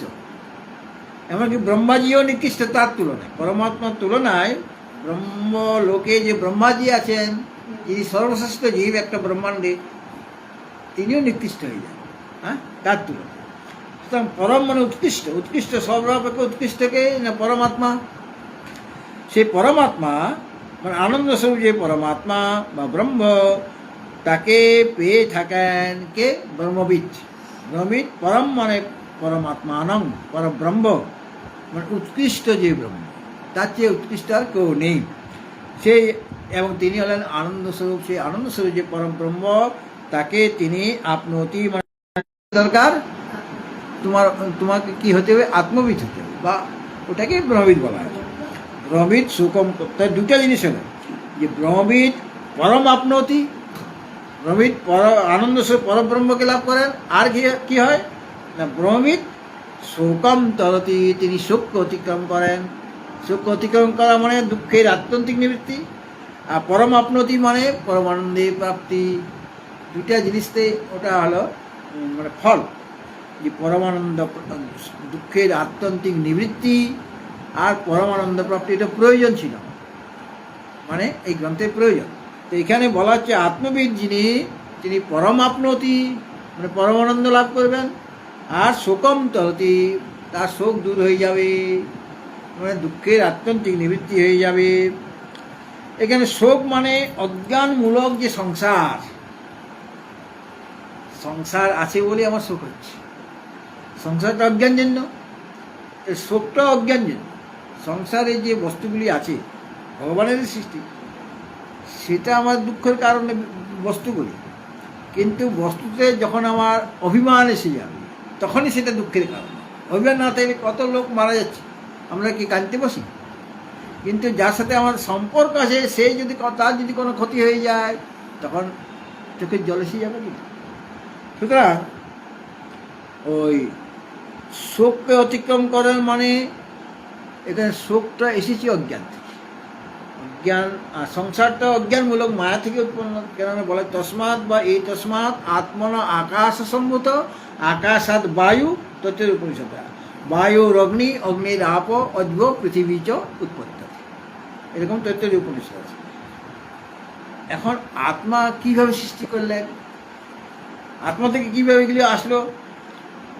আত্মা সৃষ্টি করে, আত্মা তো অধিষ্ঠান স্বরূপ পরব্রহ্ম, তাকে আশ্রয় করে মায়া থেকে সব আকাশ বায়ু অগ্নি জল পৃথিবী হয়েছে। হ্যাঁ, তিনি অধিষ্ঠান রূপে আছেন। যেমন রজ্জুতে ভ্রমবশত আমার সর্প বলে বোধ হচ্ছে, রজ্জুতে সর্প আমার হয় কিনা, তো রজ্জুটাকে ওখানে অধিষ্ঠান বলা হয়েছে। আর ভ্রমবশত আমি সেখানে কি দেখছি? সাপ দেখছি। তো সাপটা আমি দেখছি, সাপটা ফনা তুলে আছে। রজ্জুটা যতখানি 2 হাত বা 3 হাত, সাপটা তো 3 হাতই হবে। রজ্জুটা যতখানি মোটা, সাপটা ততখানি মোটা। তো একটা ভ্রম হতে গেলে আমার একটা অধিষ্ঠান চাই, আশ্রয় চাই। জগৎ সংসার সব ভ্রম দেখছি আমি, এর একটা অধিষ্ঠান আছে, আশ্রয় আছে। আর এই সাপটা দেখছি কেন? মৃদুবন্ধ অন্ধকার আছে, আমি রাস্তাতে সাপ দেখছি, মানে দড়িতে সাপ দেখছি, আমি দড়িতে সাপ দেখছি, লাইট নাই, মানে লাইট প্রচুর নাই আর কি, কম, মৃদুবন্ধ অন্ধকার, সন্ধ্যেবেলায় হয়তো যাচ্ছে। তখন একটা ওখানে দড়ি পড়েছিল, কিন্তু ওই যে মৃদুবন্ধ অন্ধকার আর আমার চোখেরও জ্যোতি একটু বেশি নয়, ভালো নয়। অনেকে মৃদুবন্ধ অন্ধকার ভালোই দেখতে পায়, মানে বুঝতে পারে, ওটা দড়িকে বুঝতে পারে। কিন্তু আরেকজন বুড়ো মানুষ সে বুঝতে পারবে, বা যার চোখ অতটা প্রবল নয়। আর সর্পভীতি আমার আছে, যেদিকে সাপটা আছে শুনেছি। হ্যাঁ, তা সর্পভীতি আছে। প্রথম কারণ মৃদুবন্ধ অন্ধকার, দ্বিতীয় কারণ আমার চক্ষুর দোষ কিছু আছে, মানে ভালোভাবে আমি দেখতে পাই না। আর আমার ভীতি আছে, সর্পভীতি। এই কারণে আমি রজ্জুতে সর্প দেখছি। রজ্জু যদি পড়ে না থাকতো তাহলে সাপের ভ্রম হতো তোমার? রজ্জু নাই এখানে, তাহলে আর তুমি সেখানে সাপ দেখতে কি? দড়ি একটা থাকবে, তবে গিয়ে সাপের ভ্রান্তি। বা একটা কাঠ পড়ে রইল, অনেক সময় এই যে কাঠগুলি, আম কাঠ এগুলি পড়ে আছে, মনে হচ্ছে সাপ যেন, হ্যাঁ, শুধু যে দড়িতে সাপ সর্বভ্রম তা নয়, একটা কাঠের মধ্যে হতে পারে। তাহলে একটা ভ্রম হতে গেলে একটা অধিষ্ঠান চাই, আর কিছু কারণ চাই। যেমন অন্ধকার, একটু ঘন অন্ধকার হলে আবার দেখতে পাবে না। তাহলে আমি দড়িটা দেখতে পাচ্ছি, দড়িটাই দেখছি, কিন্তু সেখানে ভ্রমবশত সর্প দেখছি। সেরকম আমি দেখছি তো পরমাত্মাকে, পরমাত্মা অধিষ্ঠান রূপে রয়েছেন। যেমন আমি আসলে রজ্জুকেই দেখছি, সাপটা ওখানে কিছু নাই, কিন্তু অজ্ঞানতাবশত ওখানে আমি সাপ দেখছি। সেরকমভাবে সদৈব সময় অজ্ঞ আসি, একমাত্র তিনিই আছেন, আর তো কিছু নাই। তো তিনি অধিষ্ঠান, কিন্তু অজ্ঞান বা মায়া থেকে, মায়া এই অধিষ্ঠানকে আশ্রয় করে মায়া থেকে আকাশ, বায়ু, অগ্নি, জল, পৃথিবী, তার থেকে পঞ্চীকৃত হয়ে পঞ্চমহাভূত, তারপরে এই যে নানা রকম প্রাণী উৎপন্ন হচ্ছে, নানা রকম সংসার উৎপন্ন হচ্ছে। কাজে সেটা যদিও মায়া, ব্রহ্মবশত আমি দেখছি, দেখছি কাকে? পরমাত্মাকে দেখছি। কিন্তু যেমন দড়িটার বোধ হয়ে গেলে তখন আর সাপ নাই। আমি যদি আমার হাতে টর্চ থাকে, তখন আমি বুঝতে পারি ওটা সাপ, ওটা দড়ি। তাহলে অধিষ্ঠানের জ্ঞান হয়ে গেলে তখন আর সাপ নেই, অধিষ্ঠানের জ্ঞান হতে হবে। সেরকম এই জগতের অধিষ্ঠান যে পরমাত্মা, পরমাত্মার জ্ঞান আমার হয়ে গেল, তখন আমার দৃষ্টিতে আর জগৎ থাকবে। যেমন দড়িটাকে আমি যখন বুঝতে পারলাম, তখন আর আমার কাছে সাপ নাই। অন্যের কাছে সাপ থাকতে পারে, কিন্তু আমার কাছে সাপ নেই, কেননা আমার রজ্জুটাকে রজ্জু বলে আমি বুঝতে পেরেছি। সেরকম অধিষ্ঠান, এই জগতের যে আশ্রয় বা অধিষ্ঠান যে পরমাত্মা, তার যখন জ্ঞান আমার হয়ে যাবে, তখন কি আর জগৎ থাকবে? থাকবে। সুতরাং শোকম তরতি শব্দের অর্থ হল, এখানে শোকে যে আছে শোকং তরতি চ আত্মবিদ, আত্মবিদ ব্রহ্মবিদ, শোকং তরতি। তো শোককে অতিক্রম করেন মানে অজ্ঞানমূলক যে সংসার, আর সংসার অভিমান হওয়াতেই আমার শোক হয়েছে, সেই অজ্ঞানমূলক সংসারকে অতিক্রম করে, মানে সংসারে আসতে হবে না। একজন সংসারী আর একজন অসংসারী। পরমাত্মা বলেন অসংসারী, আর আমরা হলাম সংসারী। সংসারী মানে জীবকে সংসারী বলা হয়েছে, আর অসংসারী হলো ব্রহ্মসূত্রে, অসংসারী মানে পরমাত্মা, আর সংসারী হলো জীব। কারণ সে সম্যক সরতি, মানে সবসময় সরে সরে যাচ্ছে, মানে পরিবর্তন আছে, তার আমাদের পরিবর্তন আছে। মানে আমরা তো আসল স্বরূপটা তো আমার পরমাত্মা, জীবের, কিন্তু এই শরীরটাকে আমি বলে মনে করছি। তো শরীরের পরিবর্তন আছে কিনা, শরীরে একদিন জন্ম হয়েছে কিনা, এই জন্য আমরা জন্মদিন পালন করছি। জন্মদিনটা কার পালন করলে? শরীরটা। কেন? তোমার তো জন্মই হয় নাই, তুমি তো সেই পরমাত্মা, জীব তো শিবস্বরূপ আসলে, কিন্তু আমি এখনো বুঝতে পারিনি, আমার শরীরে অভিমান আছে। কাজেই এখন আমি জন্মদিন পালন করছি। আমি এখন কি করছি? আমার ক্ষুধা পিপাসা হয়ে আছে। কাজেই সেটা কতক্ষণ থাকবে? যতক্ষণ অজ্ঞান থাকবে, ততক্ষণই আমার শরীরে অভিমান থাকবে। স্থূল শরীর, সূক্ষ্ম শরীর, কারণ শরীর, এগুলোতে বিচারের দ্বারা দূর করতে হবে আমাকে, যে আমি স্থূল শরীর নই। প্রথমের দিকে দেখানো হবে, এই পঞ্চদশী দেখানো হয়েছে যে তুমি স্থূল শরীর নও, কী কারণে? যুক্তি তর্ক দিয়ে বোঝানো হয়েছে। হ্যাঁ, তুমি সূক্ষ্ম শরীর নও, কী কারণে? শুধু তুমি নও সূক্ষ্ম শরীর, এটা বললে তো শোনা হবে না, যুক্তি তর্ক দেখাতে হবে, মানে বেদে প্রমাণ দেখাতে হবে, যুক্তি দেখাতে হবে, তর্ক দেখাতে হবে, আর শাস্ত্র প্রমাণ চাই। যুক্তি প্রমাণ, শাস্ত্র প্রমাণ, আর অনুভব প্রমাণ, তিনটা জিনিস চাই। মানে শাস্ত্র প্রমাণ চাই আমার, আর সেটা শাস্ত্র বললেই আমি বিশ্বাস করবো না, যুক্তি দেখাও। আর আমার অনুভবে আসছে কি না ওই রকম জিনিসটা, তিনটা জিনিস চাই।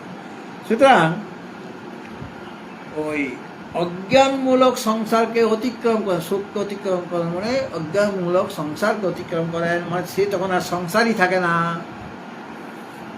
এই সংসার মানে কি? যেটা অস্থির, সেটাই সংসার। এই সংসারকে জগৎ বলা হয়েছে। জগৎ মানে গম ধাতু থেকে জগৎ শব্দ এসেছে। গম মানে গমন করা, তো সবসময় গমন করছে কি না?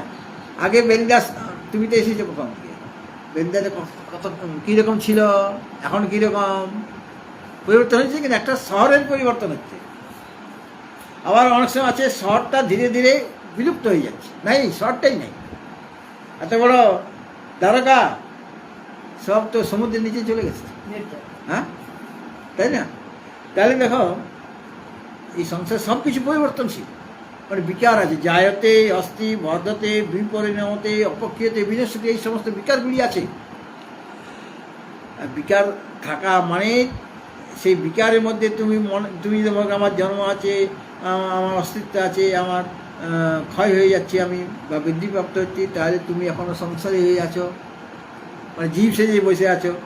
অনাত্মতে এখনও তোমার আত্মবুদ্ধি আছে।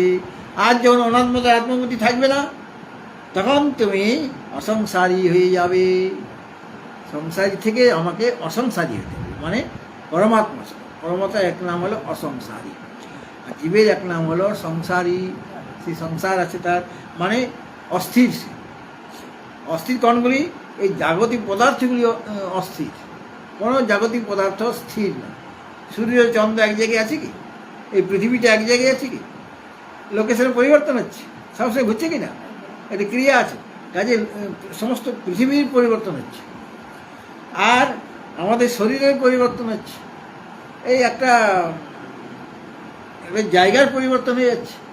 আগে একদম ছিল, জঙ্গলে ভর্তি ছিল এখানে একসময় হয়তো, এখন দেখা যাচ্ছে শহর হয়ে যাচ্ছে।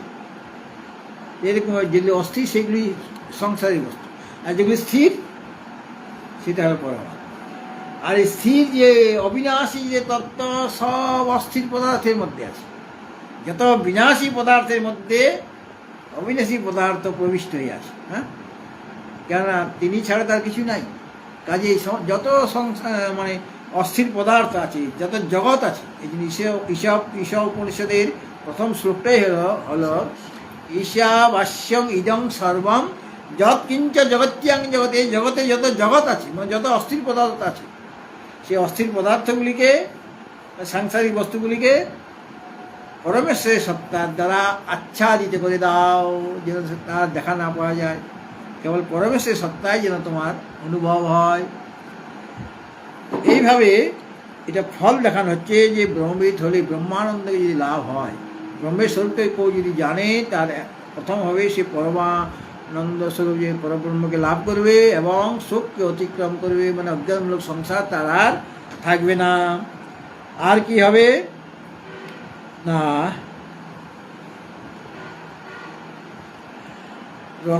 এই যে রসং লব্ধ্বা আনন্দ, রসো ব্রহ্ম রসং লব্ধ্বা নন্দে ভবতি নান্যথা, এই বিষয়ে তৈত্তরীয় উপনিষদে বলা হয়েছে রস বৈশ রসো হি এব অয়ং লব্ধ্বা আনন্দে ভবতি। মানে উপনিষদের শ্লোকগুলি উনি একটুখানি আলাদা, মানে একটুখানি ভিন্ন করে বলছেন কার কথা? উপনিষদের কথা বলছেন। এটা উপনিষদের শ্লোক। উপনিষদ মানে মূল উপনিষদ হলো তৈত্তরীয় উপনিষদ। সেই তৈত্তরীয় উপনিষদে বলা হয়েছে রসো বৈশ রসং হেবায়ং লব্ধ্বা আনন্দে ভবতি। এটার তৈত্তরীয় উপনিষদে আছে। মানে সেই সেই রস বৈশ স মানে সেই পরমাত্মা, সেই ব্রহ্ম, তিনি রস মানে আনন্দ স্বরূপ, মানে সুখের কারণ। রস মানে আনন্দ, বা তিনি সুখের কারণকে, সেই রসস্বরূপ যে পরমাত্মা তিনি হচ্ছেন আনন্দ স্বরূপ। রস বৈশ স মানে সেই পরমাত্মা, সেই পরব্রহ্ম, তিনি রস মানে আনন্দ স্বরূপ। রসমই এব অয়ং লব্ধ, সেই রসস্বরূপ যে ব্রহ্ম, আনন্দ স্বরূপ যে ব্রহ্ম, সেই ব্রহ্মকেই জেনে লব্ধ্বা মানে তাকে লাভ করে আনন্দী ভবতি, তিনি আনন্দিত হয়ে যান, মানে আনন্দী হয়ে যান, মানে সুখী হয়ে যান, মানে তিনি সে ব্রহ্মানন্দকে অনুভব করেন। ব্রহ্মানন্দকে অনুভব মানে তিনি তৎস্বরূপ হয়ে যান। হ্যাঁ, সেই রসস্বরূপ তিনি হয়ে যান। সে রস বা আনন্দ স্বরূপ যে ব্রহ্ম, তাকে পেয়ে লোক সুখী হয়ে থাকে, এছাড়া অন্য কোনো উপায় নেই। আবার উপনিষদে বলা হয়েছে ব্রহ্ম কীরকম? তিনি সত্যম জ্ঞানম অনন্তং ব্রহ্ম, তিনি সত্যস্বরূপ, তিনি জ্ঞানস্বরূপ, তিনি অনন্ত।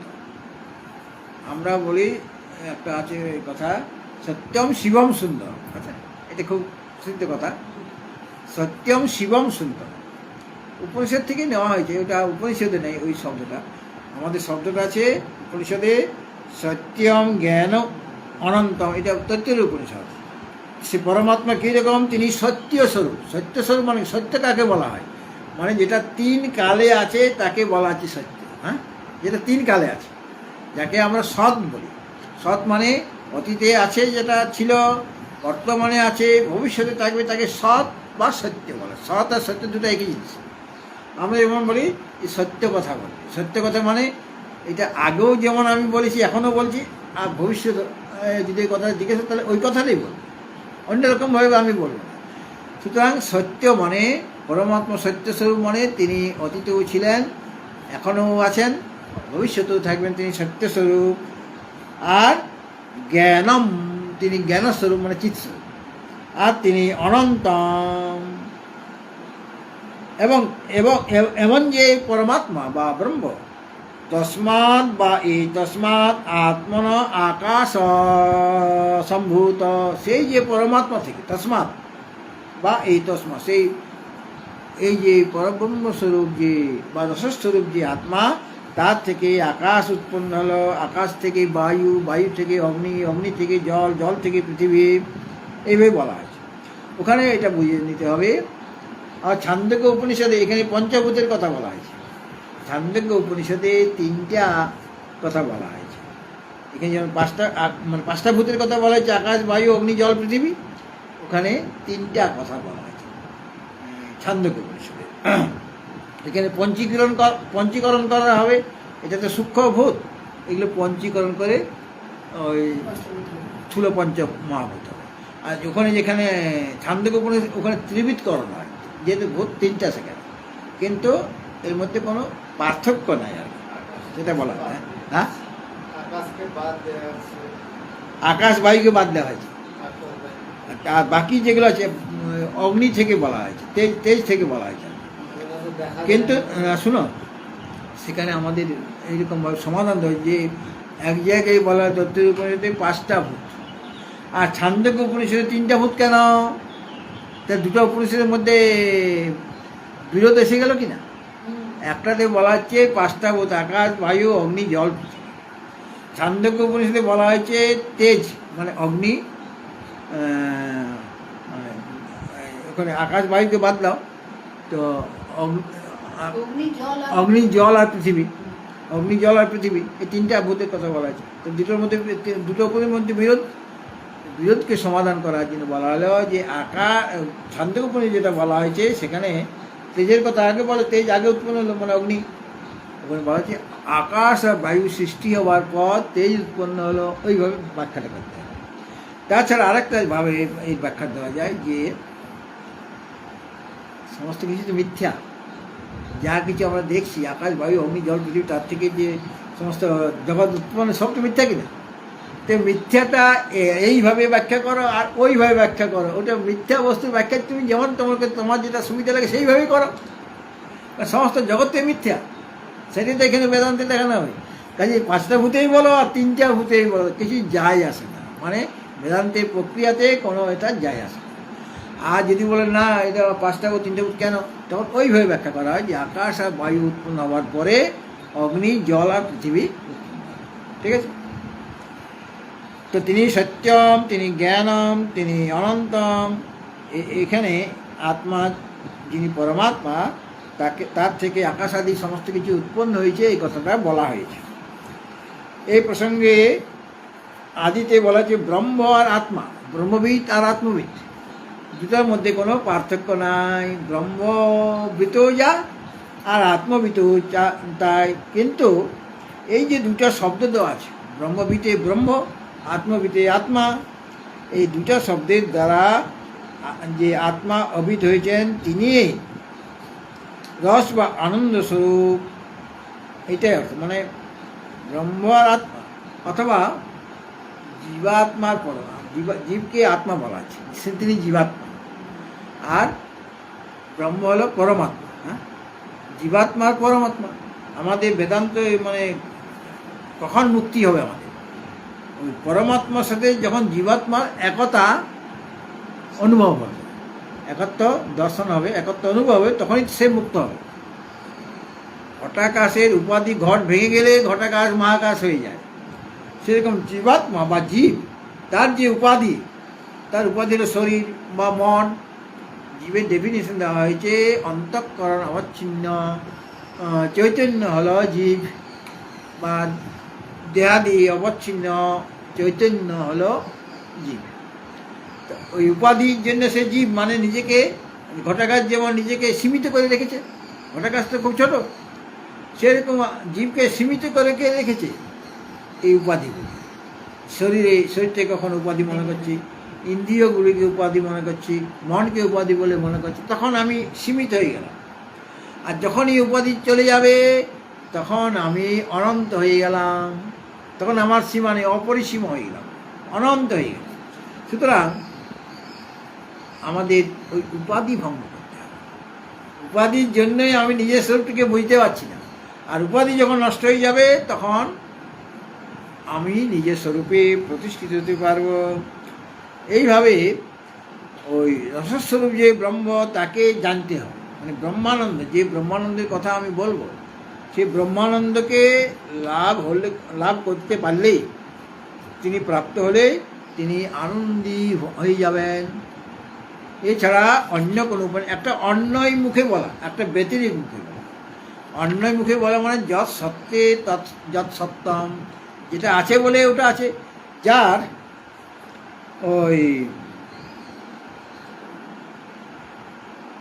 ওই যিনি ওই ব্রহ্মবিদ হবেন, মানে ব্রহ্মকে জানবেন, তিনি আনন্দী হবেন, সুখী হবেন। ব্রহ্মকে জানলে পরেই তিনি আনন্দী মানে সুখী হবেন। এটা হলো অন্যয় মুখে বাক্য। আর অন্যথা ব্রহ্মকে যদি না জানা হয় তাহলে আনন্দ দিতে পারবেন, তুমি দুঃখী হয়ে যাবে। এটা হলো বেতের মুখে। অন্যয় মুখে কী বলা হলো, যে তুমি যদি ব্রহ্মকে জানো, রসস্বরূপ ব্রহ্মকে জানতে পারো, তাহলে তুমি আনন্দী হবে, মানে সুখী হবে। এটা অন্যয় মুখে বলা। আর বেতের মুখে বলা মানে তুমি যদি ব্রহ্মকে না জানো তাহলে সুখী হবে না, এটা বেতের মুখে। অন্যথা ওটা বেতের মুখে বলা আছে। আর প্রথম এই আনন্দী ভবতে এই পর্যন্ত অন্যয় মুখে বলা হয়। অন্যয় মুখে মানে যদি তুমি সেই আনন্দস্বরূপ ব্রহ্মকে জানো তাহলে তুমি আনন্দী হবে। যা সত্যে তৎসত্যম, যেটা থাকলে পর এটা থাকবে, আর যেটা না থাকলে থাকবে না। অর্থাৎ তুমি যদি ব্রহ্মানন্দকে না জানো তাহলে তুমি সুখী হবে না, ওটা বেতেরিক মুখে বলা হলে। ওটা না জানতে ওখানে বেতেরিক মুখে বলে দেয়, ওই একটু ওখানে শব্দের দ্বারাই, মানে অন্য কোনো উপায় নাই। অর্থাৎ ব্রহ্মকে জানলে পরেই তুমি আনন্দ হবে, আর ব্রহ্মকে না জেনে তুমি কোনোদিন আনন্দী হতে পারবে না।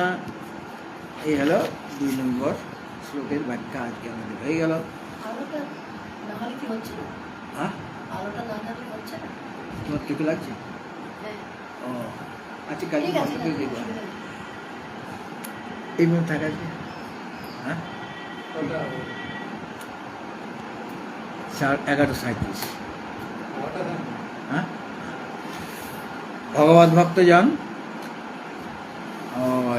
আমরা আজকে 2 নম্বর শ্লোক পঞ্চদশীর 11 অধ্যায়, যেখানে ব্রহ্মানন্দে যোগানন্দ প্রকরণ যার নাম, তার 2 নম্বর শ্লোকের আলোচনা আমরা করলাম। আগামীকাল ঠিক 10টায়, যদিও একটু বসতে দেরি হয়ে যাচ্ছে, 10:15 বেশি, 10টায় আমি টাইম দিয়েছি। বাইরে যারা মোবাইল নিয়ে বসে আছে না, তারা 10টা থেকে বসে থাকে, ঠিক 10টায় হলে ভালো হয়। তো আজকে একটু দেরি হয়েছে বসতে, কিন্তু আরেকজন আর অনেকেই তো মোবাইল নিয়ে বসে আছে। হ্যাঁ, তো আমরা আবার আগামীকাল সময় মতো বসে, ঠিক সময় হচ্ছে আমাদের 10টা, সকাল 10টা। হরি ওম পূর্ণমদা পূর্ণমিদাং পূর্ণাৎ পূর্ণমুদচ্যতে পূর্ণস্য পূর্ণমাদায় পূর্ণমেবাবশিষ্যতে। ওম শান্তি শান্তি শান্তি। হরি ওম।